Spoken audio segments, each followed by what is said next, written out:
here with Pastor David Gibson. He pastors in Aberdeen, Scotland, and he wrote this book, Living Backwards, that I hope some of you will read with us when I preach through Ecclesiastes.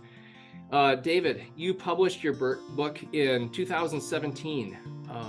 The world has, a lot has happened in the world in the last couple years. Is there anything you wish you would have included in your book that, like, looking back, that you think, man, I should have spoken to that? Thank you. It's another really good question.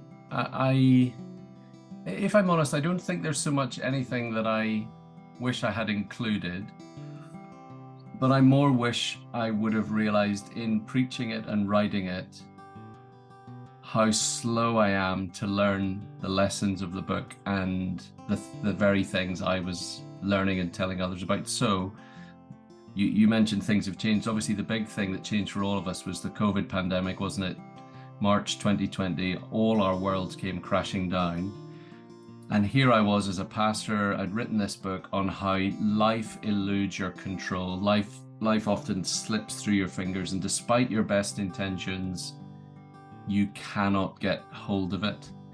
The same book in the United Kingdom, over here, the book has a sandcastle on the cover. So the one you guys have is a black cover, but over here there's a picture of a sandcastle. And the idea is that you build a sandcastle on the beach and you think it's there forever, but it just disappears. And I thought I believed that. I thought I knew that. And then the COVID pandemic came along, and I'm like, what's happened to my... This wasn't in my diary for 2020. Like, this isn't, and we were all plunged into turmoil, weren't we?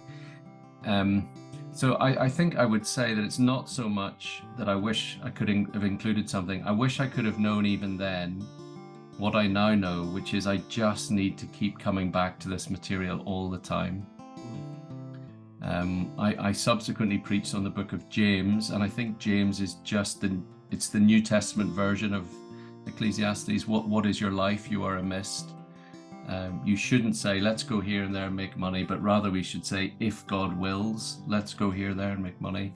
And I think that kind of deep conception that my life is in God's hands and whatever I do is God willing, not me willing, is a lifelong lesson that we need to keep learning, isn't it? So, I think I wish I could have realized how long it would take me to learn these lessons and to be willing to keep learning them, I think is what I would say. I thought you'd give that kind of an answer of, like, I didn't learn anything new, but the lessons of we're not in control were, like, reinforced, like that seems like, man, we thought we were in control. We thought we knew the answers, and it was just so clear that we were not able to dial things in and control life like we thought we were going to be able to. Yeah, absolutely. Ecclesiastes is a book that says the fallen human condition is to think you are gods. It's what happened in the garden, isn't it? It's what the serpent said to Eve. You will be like God if you do this. And it's what we want. We want to know what God can know, control what God can control. And you no matter how much you think you've got it into your head that that's not true, it is just our default setting. And it's God's kindness, I think, that Ecclesiastes is there to just keep chipping away at the foundations of it.